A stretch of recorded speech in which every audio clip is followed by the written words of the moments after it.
Dear students, welcome to my YouTube channel.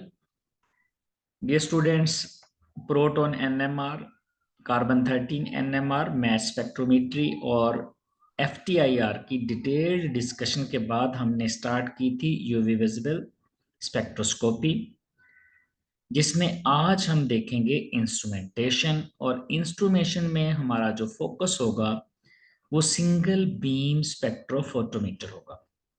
याद रखिएगा, single beam हो या डबल बीम स्पेक्ट्रोफोटोमीटर ऑलमोस्ट एक ही जो तरह के हमारे पास डिटेक्टर्स होते हैं, सोर्स होते हैं। फर्क ये है कि सिंगल बीम में हमारे पास सेल एक ही होता है, उसमें एक दफा रेफरेंस रखते हैं, दूसरी दफा सैंपल रखते हैं। जबकि डबल बीम में बीम को स्प्लिट कर लिया जाता है और दो सेल्स होते हैं, एक सेल नहीं, एक सेल में रेफरेंस पड़ा होता है और दूसरे सेल में हमारे पास सैंपल होता है और फिर हम डिफरेंस एंड पे चेक कर लेते हैं। अब इसमें कोई भी स्पेक्ट्रोफोटोमीटर हो, सबसे पहले तो हमें सोर्स चाहिए होता है लाइट का।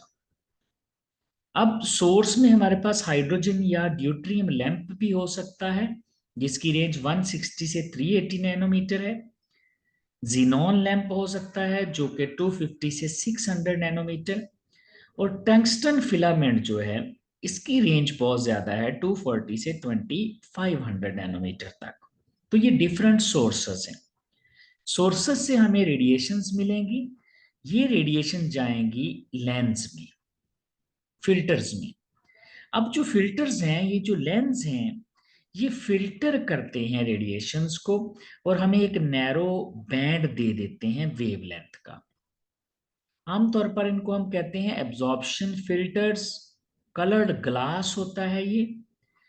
और ये एप्लीकेबल, इनके अगर एडवांटेज देखें तो बड़े सिंपल हैं, ज्यादा टेक्निकलिटीज नहीं होती हैं इनमें, और फिर इनएक्सपेंसिव भी होते हैं।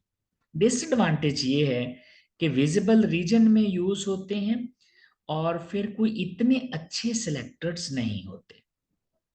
हम यहां से फिल्टर करने के बाद रेडिएशंस को भेज देते हैं मोनोक्रोमेटर में, जो कि वेवलेंथ सिलेक्टर हैं और बहुत फाइन किस्म की हमें वेवलेंथ का एक बैंड देंगे। मोनोक्रोमेटर के डिफरेंट पार्ट्स होते हैं, स्लिट्स होती हैं इनमें, मिरर्स होते हैं, लेंस होते हैं और इसके अलावा ग्रेटिंग्स होते हैं, यानी प्रिज्म वगैरह होते हैं। यहां से देखिए, नैरो जो बीम है वो सिलेक्ट हो जाती है वेवलेंथ। इसको फिर हम पास करवाते हैं एक दफा रेफरेंस में से और दूसरी दफा सैंपल में से, बारी बारी। यानी रेफरेंस में से एब्जॉर्प्शन नोट कर लेंगे, उसके बाद हम उसको वॉश करके उसमें सैंपल डालेंगे और फिर दोबारा एब्जॉर्प्शन नोट करेंगे। सैंपल सेल जो होता है ये मोस्टली 1 सेंटीमीटर का होता है और ये ग्लास या प्लास्टिक का हो सकता है। जो ग्लास या प्लास्टिक का होता है वो विजिबल रेंज में यूज होता है और ये अल्ट्रा वायलेट रेडिएशन को एब्जॉर्ब कर लेता है। इसका मतलब इसको अल्ट्रा वायलेट रेडिएशन जब यूज करनी है, अल्ट्रा वायलेट यानी बिलो 400, हम इसको यूज नहीं करेंगे। क्वार्ट्स बहुत अच्छा है, ये विजिबल से यूवी रेंज यानी पूरी रेंज में 200 से 800 नैनोमीटर तक यूज हो सकता है। तो ये हम क्वार्ट्स वाला सेल यूज करते हैं for research purpose, research analysis के लिए। इसके बाद जो रेडिएशन पास करती हैं डिटेक्टर तक पहुंचती हैं। डिटेक्टर ट्रांसड्यूसर भी हो सकते हैं। ट्रांसड्यूसर क्या होते हैं? जो टेम्परेचर, पीएच, लाइट, मैस को इलेक्ट्रिकल सिग्नल में कन्वर्ट करते हैं, जिसको एम्पलीफाई करके रिकॉर्ड कर लिया जाता है। दूसरे होते हैं हमारे पास फोटो डिटेक्टर। फोटो डिटेक्टर में photo tubes, photo multiplier, silicon diodes, photo voltaic वगैरह, ये डिफरेंट टाइप्स हैं। इनमें जो फोटो मल्टीप्लायर्स हैं, एक्चुअली फोटो मल्टीप्लायर्स में होते हैं डायनोड। डायनोड क्या करते हैं? हर डायनोड जो है वो इस तरह से एंगल सेट किए जाते हैं कि उनसे यहां आके अगर एक फोटोन स्ट्राइक करता है तो इलेक्ट्रॉन निकलते हैं। अगला डायनोड हाई वोल्टेज पे होता है, जब ये इलेक्ट्रॉन यहां स्ट्राइक करता है तो इलेक्ट्रॉन मल्टीप्लाई हो जाते हैं। फिर ये नेक्स्ट डायनोड से जाके स्ट्राइक करते हैं यहां से, उसके बाद नेक्स्ट डायनोड है और ये इलेक्ट्रॉन बढ़ते चले जाते हैं।